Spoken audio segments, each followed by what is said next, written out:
भक्तजनों, चलिए सुनते हैं विजया एकादशी की एक महत्वपूर्ण और पौराणिक कथा।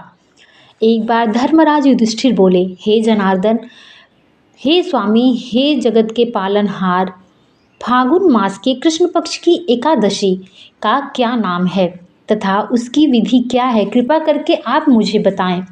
श्री भगवान बोले, हे राजन, फागुन मास के कृष्ण पक्ष की एकादशी का नाम विजया एकादशी है। इसके व्रत के प्रभाव से मनुष्य को विजय प्राप्ति होती है। यह सब व्रतों में उत्तम व्रत है। इस विजया एकादशी के महात्मा के श्रवण व पठन से समस्त पाप नष्ट हो जाते हैं।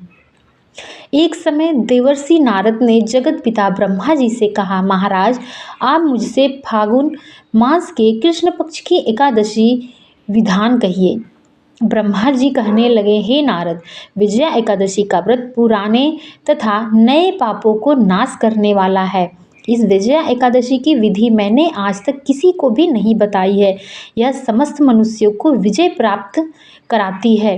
त्रेता युग में मर्यादा पुरुषोत्तम श्री रामचंद्र को जब 14 वर्ष का वनवास हो गया था, तब वे श्री लक्ष्मण तथा सीता जी सहित पंचवटी में निवास करने लगे।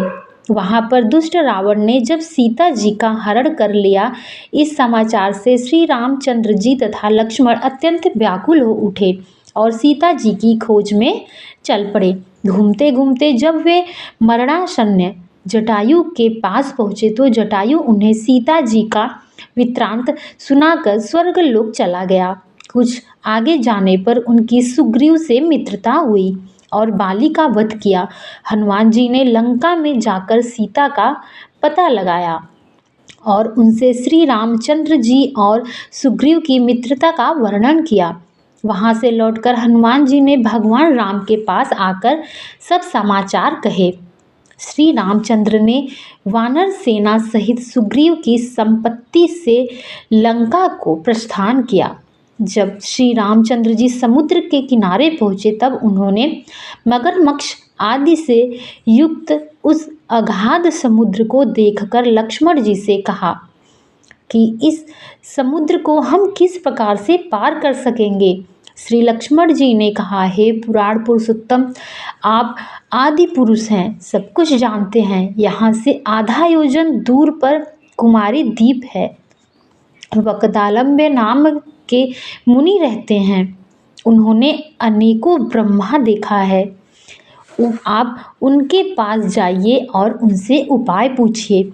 लक्ष्मण जी के इस प्रकार के वचन सुनकर श्री रामचंद्र जी वकदालम्ब्य ऋषि के पास गए और उनको प्रणाम करके बैठ गए। मुनि ने भी उनको मनुष्य रूप धारण किए हुए पुराण पुरुषोत्तम समझकर उनसे पूछा कि हे राम, आपका आना कैसे हुआ? रामचंद्र जी ने कहा, हे ऋषि, मैं अपनी सेना सहित आया हूँ और राक्षसों को जीतने के लिए लंका जा रहा हूँ।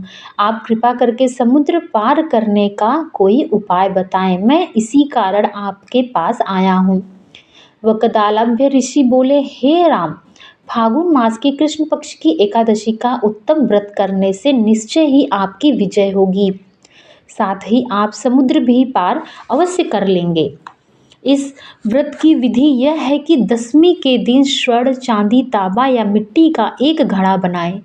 उस घड़े को जल से भरकर तथा 5 पल्लव रख वेदिका पर स्थापित करें।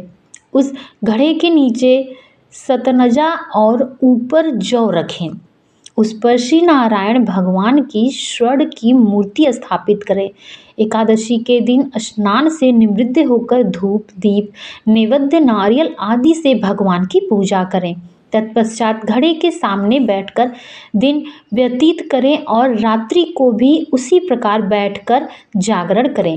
द्वादशी के दिन नित्य नियम से निवृत्त होकर उस घड़े को ब्राह्मण को दे दें। हे राम, यदि तुम भी इस व्रत को सेनापतियों सहित करोगे तो तुम्हारी विजय अवश्य होगी। श्री राम ने ऋषि के कथा अनुसार इस व्रत को किया और इसके प्रभाव से दैत्यों पर विजय प्राप्त की। अंतः हे राजन, जो मनुष्य विधि पूर्वक इस व्रत को करेगा दोनों लोकों में उसकी अवश्य विजय होगी। श्री ब्रह्मा जी ने नारद से कहा कि हे पुत्र, जो कोई इस व्रत के महत्व को पढ़ता है या सुनता है उसको विजय अवश्य प्राप्त होती है। यज्ञ इतना उसको फल मिलता है। यह व्रत हर व्रतों में श्रेष्ठ है। विजया एकादशी के दिन जो मनुष्य व्रत करता है उसके सभी पाप नष्ट हो जाते हैं और उसे अनंत फल की प्राप्ति होती है। इसलिए विजया एकादशी का व्रत हर मनुष्य को पूरे श्रद्धा भक्ति भाव के साथ करना चाहिए और विजया एकादशी के दिन व्रत धारण करके भगवान विष्णु, श्री नारायण हरि की और लक्ष्मी माता की पूजा भी करना चाहिए। तो सभी मिलकर बोलो श्री लक्ष्मी नारायण की जय।